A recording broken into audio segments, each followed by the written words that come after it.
Good morning. Here we are on the final day of the challenge. Congratulations, you've made it this far. Once again, if you are just tuning in or you missed the videos or the homework, just DM me your email and I will send that to you. Okay, I see some people. I will send that to you right after this. Okay, the last day. I'm going to start this off with a life hack. The moment you feel threatened by a woman, she walks in the room, it's a party, whatever, you're going to go right up to her. If you don't know her, you're going to introduce yourself and you're going to compliment her. And better yet, if you can ask her how you can get that dress, that hair, do it. I don't care if it feels weird, do it. It breaks the ice, it warms people up, just do it. Second life hack, if you are the person receiving the compliment, receive it and appreciate it. Don't be weird about it. Just be a grown-up. Be like, thank you. I really appreciate that. Okay? Just receive it. Teach your sons and daughters this. This inability we have to receive a compliment makes things weird from the get-go. Okay? Just receive it. All right. We're just going to jump into the homework. The first question is, how will comparison and competition hold you back from experiencing peace of mind? How is that stopping you? I want you to give yourself permission to just think about it. What would any recent social interaction look like if you weren't held back by comparison and competition? For me, it's much more peaceful. The interactions are way more relaxing. They're more entertaining. There's more humor to be had. The social function is actually refreshing. Another one for me that I've actively seen in my life is it has moved me towards a greater spirit of collaboration. I'm much more likely to work with other women towards a greater cause. And I want you to think about this.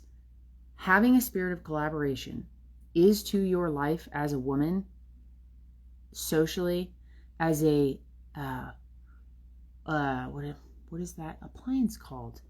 A washing machine is to your laundry life. Like, if you didn't have that washing machine, you'd be out in the backyard with a 50-gallon tub and a washboard and a rock cleaning your clothes with that. It would take all day long, at least, because you also have to build a fire to get the water hot.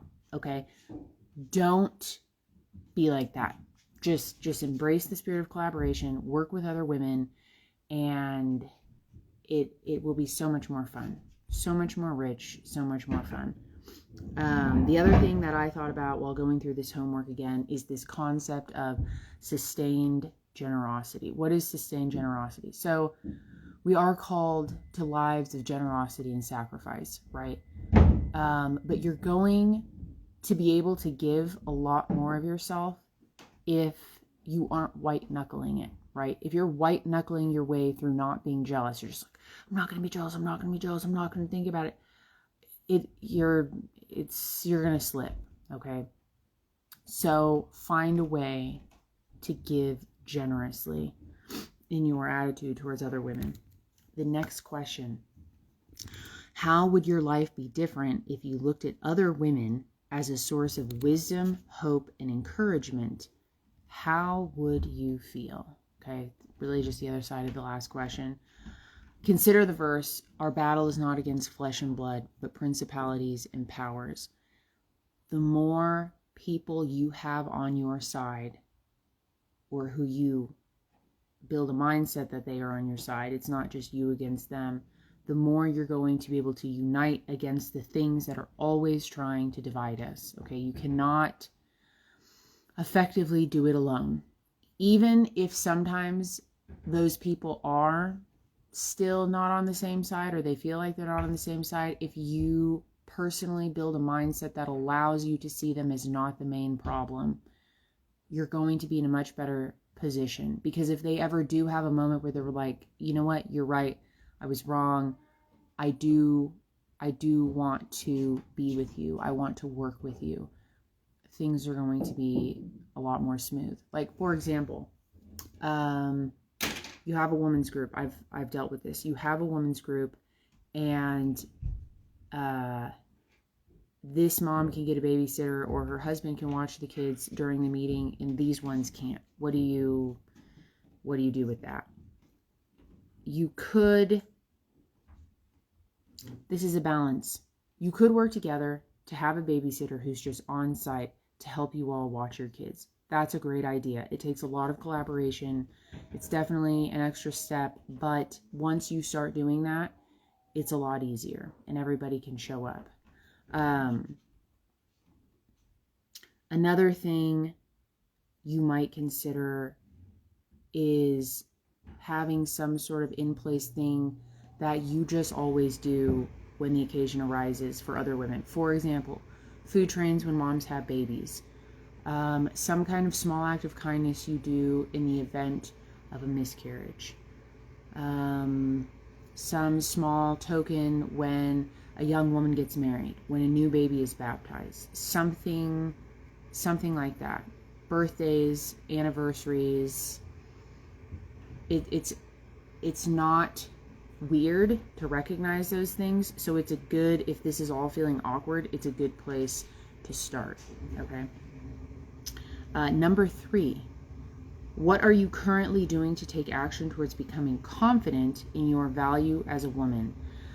This goes back to the self-image part of comparison. When we compare ourselves and compete in a weird way with other women, or we criticize ourselves or other women, we are acting from a wound. And we can see that wound as just being this thing that's beating us over the head, or we can see it as our compass to our contribution. Okay, so that self-image, along with that wounded self-image, can also come a lack of confidence. So what are you doing to build up that confidence? Remember, real, genuine confidence comes from competence. There's a lot of baloney out there about self-confidence, and a lot of it ends up just looking like ego and bravado, and it's irritating, and nobody really wants to be around that, right? So real confidence is going to come from your commitment and acceptance of the fact that we must always be striving. We never arrive, right? So this might begin with considering the gifts God has given you and recognizing the gifts other women have. Like, thank God for the gifts that you've been given and for the gifts that they have been given. How can I grow in my gifts? Like, I'm a decent cook, but maybe my hospitality skills could get a little better. So I'm going to plan a party and plan in advance how I'm going to do things, maybe collaborate with some other women to bring some fancy dishes, and for Mary and Tyler's anniversary, we're going to have a really nice party. Okay? Make it fun. Involve other women.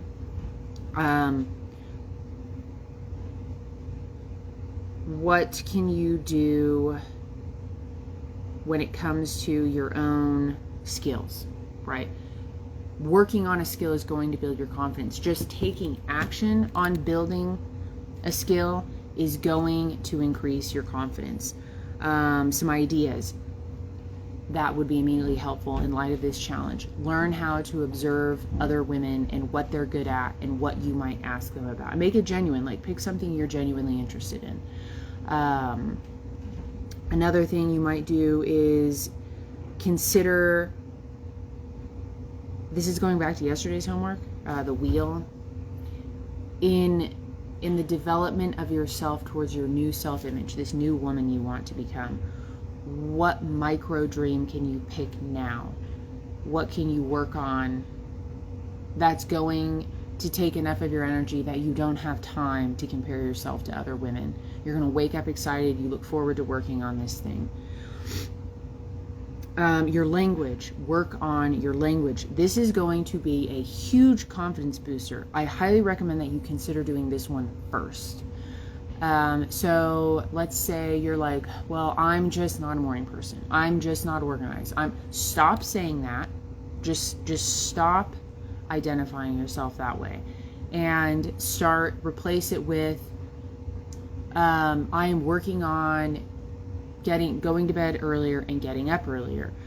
I am somebody who gets movement in every day instead of I hate exercise. No, I make a point to get out and move my body and get my heart rate up every day. It's just an excuse. When you just say, oh, I'm just this, I'm just that, you're building a prison and you're throwing yourself in it. Okay, just don't do it. Give yourself permission to grow into whatever that new skill is that you want and or need. If you're a parent or a sister or a spouse or a niece or anything, as we all are, at least several of those, other people will notice, and sometimes that is all people need. They need to see somebody they know, love, and care about, or are jealous of, to feel like they can do it too. You have no idea how your efforts are going to affect the people around you. So give it a shot. Give it a shot. Let yourself work on something you've been telling yourself you're not capable of. All right. Another thing is confidence. This really struck me the first time somebody said this to me. Confidence without growth has a cap. Okay, I'm going to say that again. Confidence without growth has a cap. What does that even mean, Emily? You might be really good at this stage of your life. Like, for an example, my first baby was really easy across the board. He just didn't have a lot of big needs. And I kind of knew. I was like, this kid is really easy. I just don't think it's usually this easy. Lo and behold, Katerina comes along, and she's a whole different world of personality, needs, wants. And while I felt like the first kid, I was pretty functional, Katerina has really forced me to level up. It's been sort of humbling. I have lost sleep, but it's been good, right? I'm way more. If I had gone, obviously this doesn't usually happen unless you have twins, but if I had gone from one child to 3 without this transition of learning with Katerina, it would be, I imagine it would be that much more challenging, right? Doable, but still challenging. So if you approach being confident, if you're like, okay, if I can just get to this, then I'll be good, and you get there, and then life changes and now you need to level up, if you went into that with the attitude of, oh, I'm fine, I'm in a good place, okay, soon as you say, I am in a good place, that is your invitation to strive harder. Pick a new dream, figure out what kind of woman you have to become to get there, and go after it. Don't get comfortable, right? Rest, we should all rest, but don't just park there, okay? And then the final question, this one's my favorite. This is super exciting. If you do this homework after and you write this down, I want you to file away and then in 6 months come back to it, okay? So who do you want to become in 6 months from now? What dreams do you want to achieve, okay? I want you to pick something. Okay, we're gonna actually do this question on the second page. It says, a dream in my heart I'm so excited to make progress on is ... You can do whatever you want, but this is going to be my bonus challenge to you. I want you to divide this box into 3 sections. You're going to have 3 separate dreams. You've maybe seen this before. I did not come up with this. You're going to write possible at the top. You're going to write stretch in the middle. And then you're going to write summit at the top. Okay, what do each of those mean? A possible dream is going to be one that you know how to do. It's more of a matter of just doing it. Okay, this might look like cooking, like, you know, those freezer meals, once a month freezer meals. Say you want to do that for the month of November. You probably know how to do that if you already know how to cook. So you just need to do it. But I want you to challenge a girlfriend to do it with you, or at the very least, ask her to be your accountability partner. What this accountability partner is going to do, it's going to look like a 30-second phone call or text message where they're like, hey, did you do what you needed to do today? Yes, I did. Done. It doesn't have to be this 4-hour conversation or catch-up session. You just both communicate that in advance. Hey, this is what I need. Do you want to do it? If not, can you just be my accountability person? Then you're each gonna set an alarm on your phone so that at that time every day you're just gonna do it, right? And you're not gonna pick on each other. It's only for the purpose of knowing that a real person's gonna check in on you, okay? Number 2, a stretch goal. Okay, what is a stretch goal? A stretch goal looks like something where you might have to learn a couple of skills. You might have to learn a few things, and it takes some effort, but it's more difficult than the last one, right? But yeah, it might be kind of a long-term project, like buying a new car, or let's see, so we're in October, having a formal Christmas dinner with friends and family. Maybe you've never done that before. Maybe you have to get some dishes for it. Whatever, but it's something you've not done before, but it's not climbing Mount Everest, okay? All right, summit dream. This is the exciting one. Again, give yourself permission to say, what is it that I want, and not how. We're not going to focus on how just yet. What is a really big one you want to do? Okay, this would be something like, oh, it's scary. Okay, it's got to be scary. It's got to almost make you mock yourself for even considering it. Okay, so like you want to take, whether you're single or married, it's a lot bigger if you're married and have kids. You want to take a trip to, let's see, France, and you want to visit the sites related to the Little Flower, or you want to go to Spain and see the sites related to Saint Teresa of Avila and John of the Cross, or you want to go, what is that? I have this on my own list. There's this particular library, I think it's in Germany. I don't remember the name of the city, but there are some of these very like decorative, beautiful libraries in Europe. You want to go there, and you want to go there in 2 or 3 years, something like that. These have to be big. It doesn't have to be that. It could be buying a farm. It could be starting a herd of cattle. It could be buying a house. It could be building a house. It could be having more kids, finding your spouse, whatever. You're not going to ask yourself how, only what. Okay, write that down in your summit. And then later after this, you're going to go back and you're going to ask yourself, who is the woman I need to become? What skills do I need to have?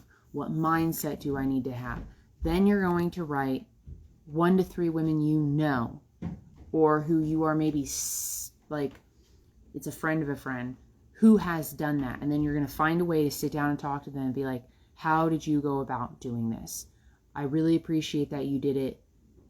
I want to honor all of your effort. How do I do that? Okay. Again, we are always looking to foster that spirit of generosity and collaboration. You're going to go faster, further. You're going to gain friends in the process.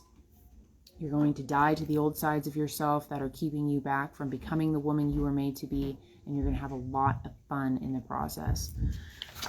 Okay. And finally, on the back, looks like this, 145 DGA. If you want to know what that means, message me. But across the top, you'll see it says self-image, strategy, skill, and script. So let's say the new self-image you want to build is this. I want to be a woman who is kind and patient with other people's failures. How are you going to do that? That's the strategy. You need to decide to be curious. Okay? The skill you need to learn to do that is to learn from other people's journey. In the script you are going to have, this mindset you're going to build is going to be, I protect women's worth. So what does this maybe look like in practice? You want to learn how to be patient with other people. You want to make them feel good about themselves and their efforts, such that they can be in a position to receive whatever it is God is giving them to take them to the next step. Okay? You you're going to learn how to talk to them about what has happened to them in their lives. You're going to be curious. You're going to ask questions. You're going to consider, what can I learn from this? How could I teach my daughters or potential future daughters something about this? Where is the action of God in this person's story? So yeah, just a really easy example of learning how to do this is podcasts. Who are the podcasters you like, and how do they go about asking these questions? Look back at old books too. And old books bring a certain charm to the way people have encountered each other in the past. In some cases, you can find much more elevated examples. One book that is super funny and entertaining, where you can kind of get an idea for some of this, is Mark Twain's Roughing It. It's his embellished autobiography, and it is super funny on top of it. And then the mindset, I protect women's worth. So if you endeavor to become a more patient woman with others, you want to go into it remembering that you are there to nurture and protect women. You're not there to criticize. Maybe they have done something wrong. Maybe their worldview doesn't line up with your worldview. Your job is not to tell them where they're wrong.